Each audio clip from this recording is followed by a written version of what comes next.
Hello everybody, this is Charles Calhoun, aka the Shadetreepro. This video is brought to you by my FootJoy shoes, my wonderful Under Armour shirt, and my beautiful Callaway Apex irons. Although neither of these companies sponsor me, it's still always good to give them some pub. Today's video I'm going to do is about a gentleman that I had the luxury of discovering. Someone told me to check this guy out, and they said that maybe I might be able to understand what he did in his golf swing, because I have this knack of being able to understand movements in the golf swing, and I've used my science and research to make those movements.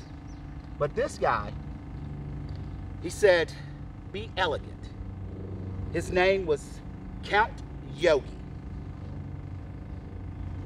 And if you haven't heard, get this, if you haven't heard of Count Yogi, I recommend that you research this gentleman. He could do things with a golf ball that I can't even begin to fathom. But I'm so impressed. He had issues back in the day that may have stopped him from being on tour, but based on what the research shows, he taught the likes of everyone. When you see this position here, he taught it. And I know that many people have seen this position. Well, he taught that. It's just like the little smiley face that you see, have a nice day or something of that nature. He came up with. It's so amazing to watch just the little clips that I saw of this gentleman. It blew my mind. Now, everyone knows I was a huge fan of Mo Norman, but this Count Yogi, his elegance was something, oh my God, it's just, I mean, he was hitting, he would turn golf clubs around this way and hit them dead straight with this. He'd turn around with this, hit it. He would putt with all kinds of things, putting from his mouth, putting it in here, making 5 and 6 footers like they were nothing. But the great thing about Count Yogi that I've been able to understand is that golf swing. And in his golf swing, he believed in elegance. No matter what you do, look pretty. Well, I'm going to look pretty regardless. That ain't even going to happen. That's no big deal. I got that covered. But the man was sharp as a tack. But in his essence of his golf swing, it was about the routine. How often do you see Ben Hogan and many of the others, Babe Dietrich Zaharias, a lot of the ladies back in the day, you see them. I think Patty Berg was one as well. But if you see a lot of these golfers, you always saw them, they would step in like this, then they would step here, and then they would step there, and then they would make their swing. It was such a rhythmatic routine, time after time after time after time. And he believed, based on my research, now he's passed away, what, 2000, he was born in 1908. He died in 1990, if I'm not mistaken. I think he was from California. I think they talked about he had a lot of wives, a lot of children. But hey, you know, that's life. Always on the road. But the gentleman, I mean, just incredible.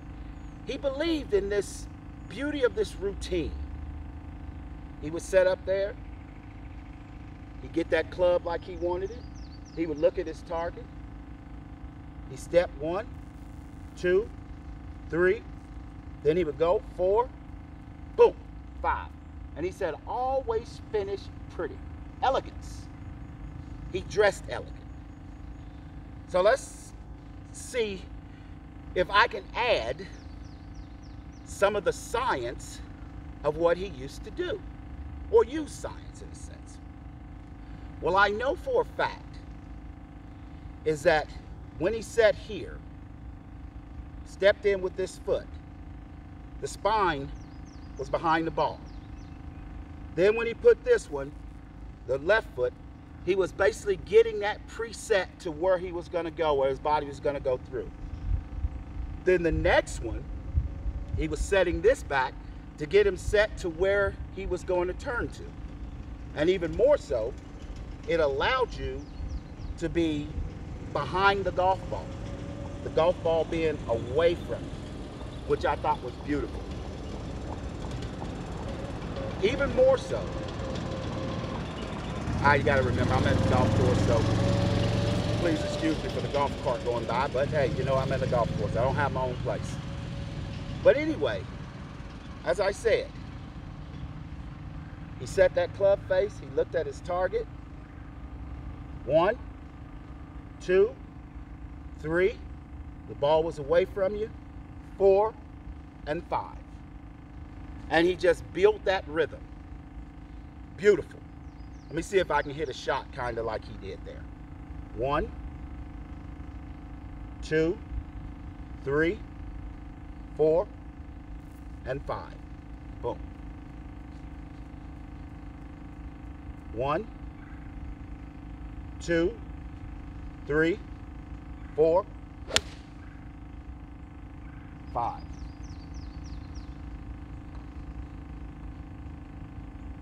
In my routine, I call it ball position, setup, grip, takeaway, swing. Ball position, setup, grip, takeaway, and swing.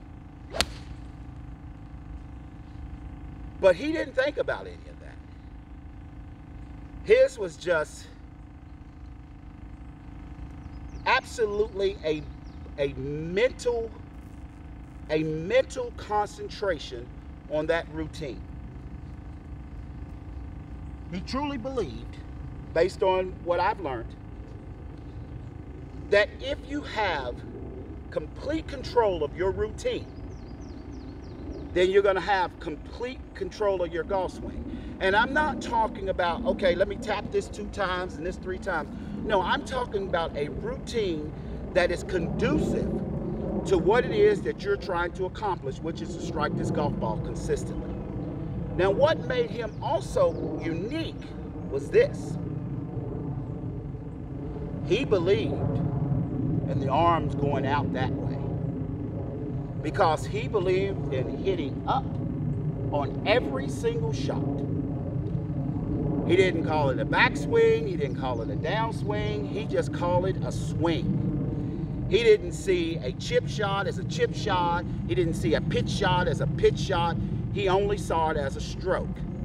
So it didn't make a difference, which makes sense. If you think about it, it makes a lot of sense. If I'm sitting up here and I'm thinking, you know, pitch shot or chip shot or whatever, you know, I'm changing, then I got to change this or change that. All he saw was a stroke. No different if I'm going to hit this little one here, still there. Still got the club face. Still getting there. Still bringing this one in. Still bringing that one back. Take it. Boom. All the same. So if you do the same exact routine on every single shot, I don't care if the same, I haven't tested it yet, but you know, putting probably the same.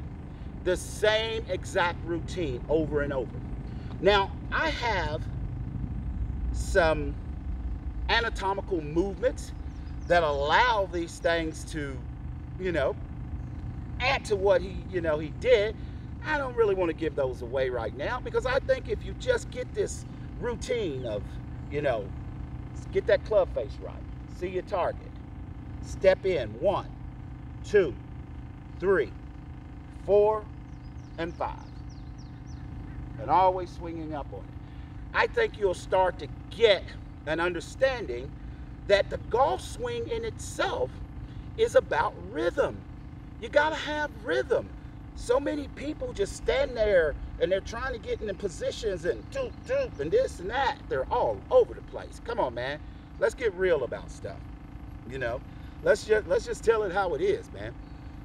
You can't play golf like that. And you're not going to enjoy golf like that. And no one should teach like that. You know, the routine is everything. You build a positive routine, man, your whole entire game is going to change. Your mindset's going to change. Your health attitude is going to change. You're just going to be overall a better player. I remember in the day when I used to hit it off the hosel. But during the time that I hit it off the hosel, which was probably, you know, one of the worst time in my golfing career, but also the best time in my golfing career. Why? Because I knew whatever it is that I was doing, whatever it is I was doing that was causing me to hit it off the hosel, man, my routine was freaking locked in. It was locked in. Now, what happened during that? I end up getting on the big break. I've done TV commercials, college golf coach, ran my own driving range, was a golf instructor, started the golfing program at Ohio University. That was fun. I mean, I've had a great life in golf from somebody who just picked up this game because I injured myself in college, was getting ready for spring football at Marshall University. You know, I was going to walk on there and hyperextended my knee, so I didn't get to do what I wanted to do in football, which it turned out good because now all of a sudden I start playing video golf, and then my buddies, Craig and Bill and my other friend Craig, they all took me to the golf course.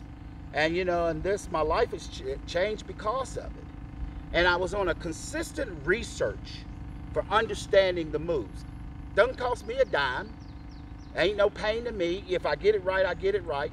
I know once you open Pandora's box to understanding the golf swing, whoo, you better be prepared with what's coming. Because if you think you got it, then all of a sudden something comes along. Like Mo Norman, for an example, I got that move down the way that I want and I made it my own until, like I said, someone hit me up and said, hey, you know what? You need to check out Count Yogi. What an amazing, amazing, amazing guy. Jesus, man. That was just, God, if I'd have saw these videos of Count Yogi 15, 20 years ago, good God Almighty, where would my game be? Because why? Because when I first picked up a golf club, I can still remember, picked up a golf club, 7-iron. I was over in one of my buddies' fields. There was a bathtub that they put water in for cows to drink. And the guy was showing me, he's like, hey, you ever hit a golf ball? Nah, I never hit one, whatever. So I grabbed the golf, he showed me a grip. I grabbed the golf club, put it in my hand. I stood up to it and I went, boom. And I hit it. Hit it straight, hit it right there to the tub. So golf didn't seem that hard to me, but I never got a chance to play it. Then finally, as you know, when I got my chance to play it, I know for a fact, I was always, boom, swinging up on the ball.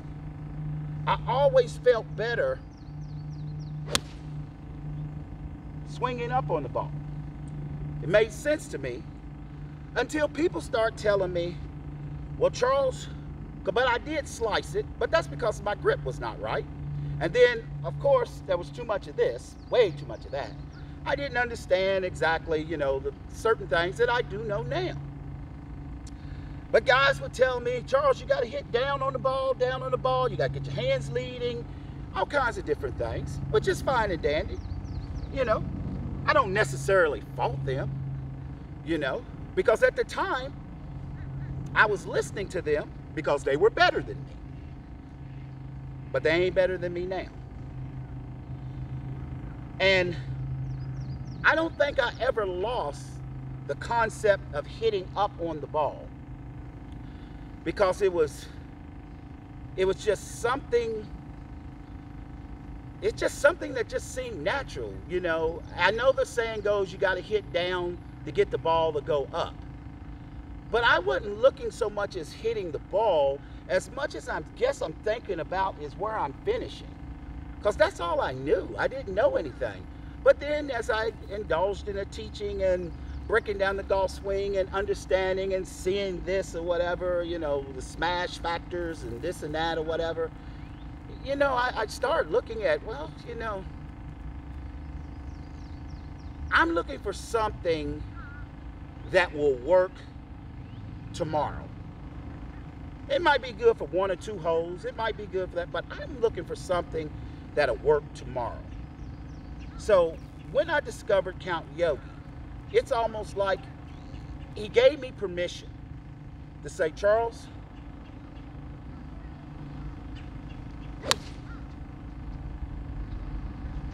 you can swing up on the ball and hit it just as good, just as straight as anybody. It doesn't matter. And I like that. Now, what allowed me to be able to do that, which is usually considered as a flaw, Count Yogi considered it to be a major part of his golf swing. As I said before, when he swung, he wanted to get the arms out there. Just think about it. When we're making a golf swing, even conventional golf swing, are we not trying to get our arms stretched out? Because as I talked about this position here, extending, getting those arms stretched out. So if I can get those arms stretched out and I can move my body, am I not making a circle to collect that ball wherever I may have it? Now I don't have to worry about backswing. I don't have to worry about downswing. All I worry about is swing. So I sat there.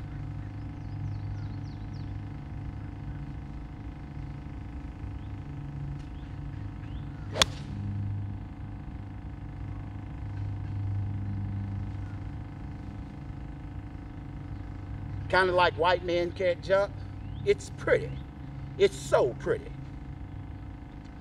But that just gave me the freedom to be able to just swing the golf club. I'm hitting a 7-iron, 8-iron right now.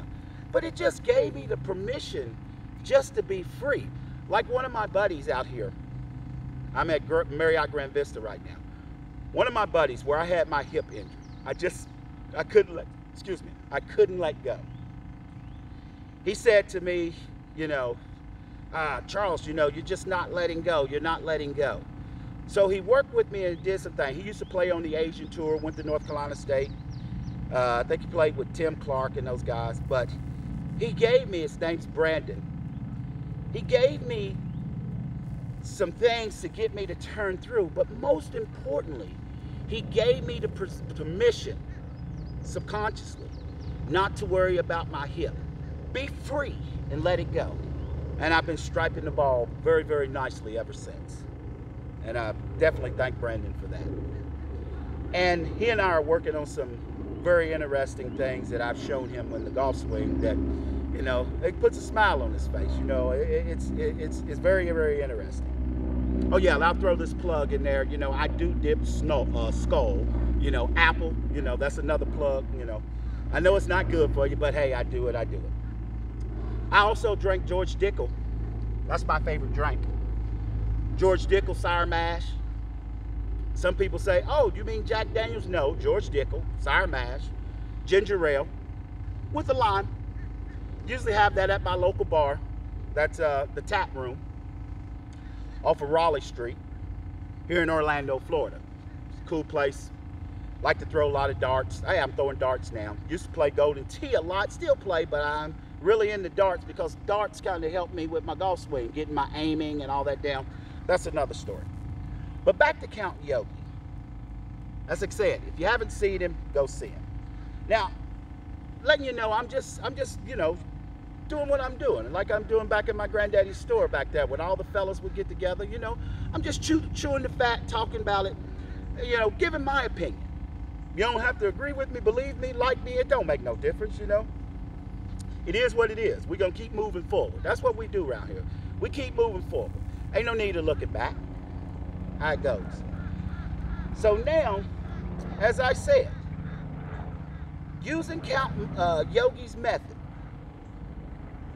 get that target, get that club face like I want. My grip, it's not this funky grip, not trying to swing the grip, because first and foremost, you're not, the hands are being swung. There's no question, and conducive to the body. There's no question. But putting these hands on here to match that club face, that's the only important. John Jacobs said the only purpose of putting your hands on the golf club is to match the club face. And I might say that maybe he got that from Count Yogi too, because that's what Count Yogi thought of. So once I get those hands on there, Setting up there, 2, 3. Now in mine, I like to feel a little bit of move here. I just kind of like to wind it up. Count Yogi basically says that when you know, if you make the waggles and all that stuff, that it has a tendency to make your swing fast. And I agree with that to some degree. But me, just for me, because, you know, we take it and we add it and you know, there's no question we make it our own. I take it, I sit there, and I like to just feel, because I like to feel that arm extend to where I'm going. And I'll maybe take 1, sometimes 2, but most of the time I'm feeling that 1 is good enough for me, that I can sit there.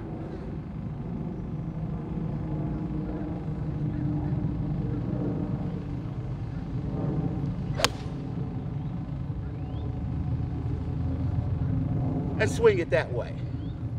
But what I'm doing, which I find to be beautiful, is, my gosh, man, all I'm doing is I'm straightening those arms out. Just like I said, when I'm in this position here, if I'm straightening those arms out right here, using, of course, the tricep muscles, because that's what straightened arms, wouldn't it be smart to feel like the triceps are straightening? Because guess what? If I put my hand up against the wall, boom, look at that, boom, it pushes me over. Kind of what I talked about in a video of mine about the magic move. Boom, it pushes you over, because the right side pushes you left anyway. Boom, it pushes you over. But if I keep my arms like this, you know, we ain't doing a dance. We need to go over, baby. We need to go over. Let the head go. Let it all go. No more of this keeping it still. Let it go. Watch my head when I hit this ball. Let it go. My arms are going to come out here, and boom, I'm just going to keep going. But watch this. I'm going to let my head go. Get my club face. I mean, let's say here. Get my club face. See my target. Set it there. 1, 2, 3, 4.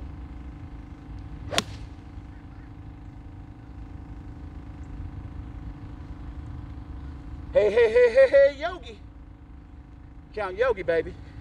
Hey, and then on top of it, and don't get me wrong, I am a huge fan of Mo Norman. Huge fan. Huge fan. Love his golf swing. And I will incorporate my piece of Mo Norman there in Yogi, because it cuts off a piece for swing and keeps my arms straight, and I like that. But, come on, man. Let's be real about it. Mo Norman was not the most elegant as far as dress and all that. And, you know, come on, man. I like style. I like my dress. I like to look good on the golf course. I mean, that's what you go in these stores. You know, I was in retail for years. I know how to shop retail. I know how to get the cheapest stuff and look as clean as I possibly can. I know how to take these hats. And everybody talk about my ladies' hats. But you know what? I got a big face and a big head. And the thing is, I don't like that sun getting on my face with them little thin hats. I can't stand that. So I take these ladies' hats. They wear ours. And then I put a little rubber extension on the back of it. So it just goes over my head, because I don't think they make hats good enough that you can stretch. Then the Velcro would get stuck into my dreads, and I don't like messing up my dreads. But hey, you know, it is what it is. I'm a strong man or whatever. I can wear what I want. But style.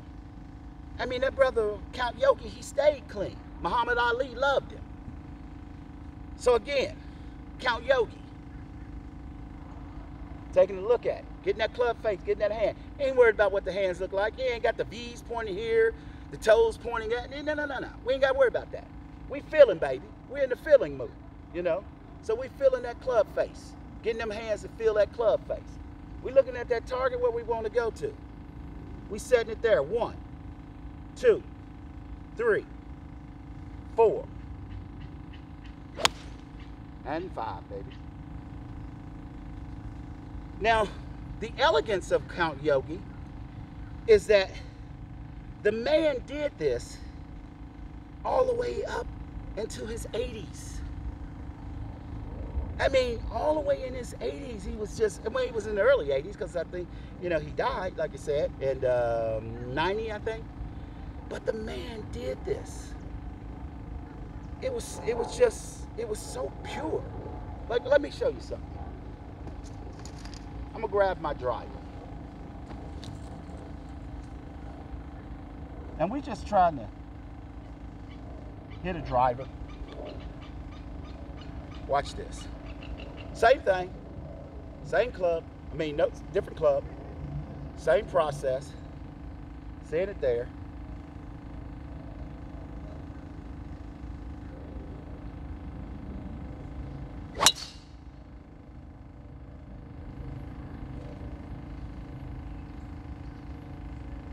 Nothing's stopping.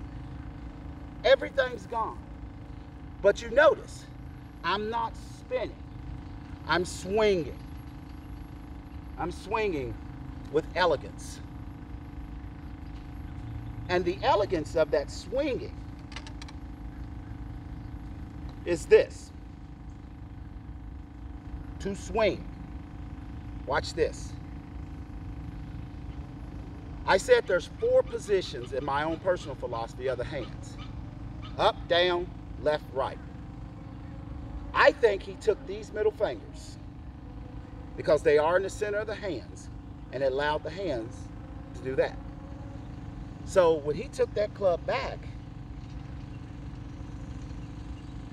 I think he was just moving the middle fingers, or the essence of the middle of the hand, to get him in this position to where he could just, I mean, that's my feeling I get when I go back and forth with my hands like that. You try it and find out. But I know, based on what I saw, he didn't do this. You know, for many years, based on the philosophies and understanding of what I was doing, based on the movements, you had no other choice but to do that because we were trying to get there. I ain't no different than nobody else. I'm learning all the same. But I have no problem whatsoever, that I don't care who it is. And matter of fact, let me just tell you something like this about some of you. This will go to some of those tour players out there that's struggling and doing this or whatever. Look, I wrote a thing that said names don't win golf tournaments, golf shots do. Names don't teach you golf. Information teaches you golf. So just because you have a name doesn't mean you necessarily know it. You might be in the right position. Let me give you an example. I might write a book and I might be around a group of people or whatever where they only want to give me $100,000 for it. But then I might be around a group of people where they want to give me $3 million for it, because $3 million to them ain't nothing. Where that $100,000 to somebody else, that may seem like a lot. And that's kind of like sometimes in teaching, in a sense. Sometimes people get to spell out their information simply because, you know, they're in the group of the people and they've got the thoroughbreds around them. And I mean, they are successful. There's no question about that. But that doesn't discredit someone like myself who understands how it happens. Because at the end of the day, whether you're a billionaire, millionaire, or you're just, you know, broke as a piece of glass, the bottom line is this club face to this golf ball to a consistent target time after time. And can't nobody take it away from you if you can define how to do it. It may not meet everyone else's criteria, but if you can teach someone to do it, then that's what it's all about. Because at the end of the day, whether it's Tiger Woods, whether it's your local garden variety hack, if he can stand up here with some kind of routine, take a step, make a move, and strike that golf ball, let me tell you what, he's going to tell somebody else, and then he's going to tell somebody else. And the results is the only thing that matters. But it'd be hard getting me because I can't stand standing out in that sun too much, but that's another story. But the bottom line is that word of mouth and results are still the greatest advertisement when it comes to this game of golf. It's just what it is. Again, excuse me. It's just what it is. Like Yogi talked about, or guy talked about Yogi and his chipping. He hit up on everything. Watch this. Chunked out. But did you notice that I didn't go through my little routine? Watch my little routine. Get that club face. Get that. Step there. And it's just a simple little move. I mean, I'm not trying to hit down on it.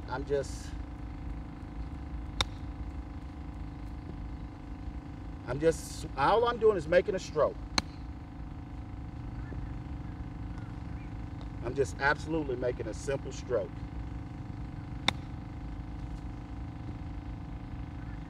Nothing fancy, just a simple stroke.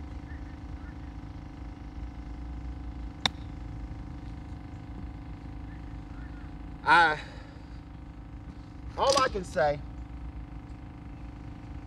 is that I'm convinced. I always look for the best opportunities, and I look for the best information. I've said it before, over and over again. I don't care about the name of who said it. What I care about is this, and I've always, in my golfing career and in my life, all I've done is look for the best information. At the time, Mo Norman, in my eyes or whatever, his consistency to hit and strike the golf ball, to me, was the best information. But now that I found Count Yogi, and I understand that from the day I very first picked up a golf ball, a golf club, and struck a golf ball, and I swung up in the air, and Count Yogi's method has given me that permission, both physically, but mostly mentally to understand that, you know what there at Shadetreepro, you've done the right things and you've been on the right tracks. This man has done it. He's shown that it works, and it's time for you to go ahead and, like I said, keep his name going. Because the man, like I said, you'll research him and check him out, unbelievable. So let me hit one more here.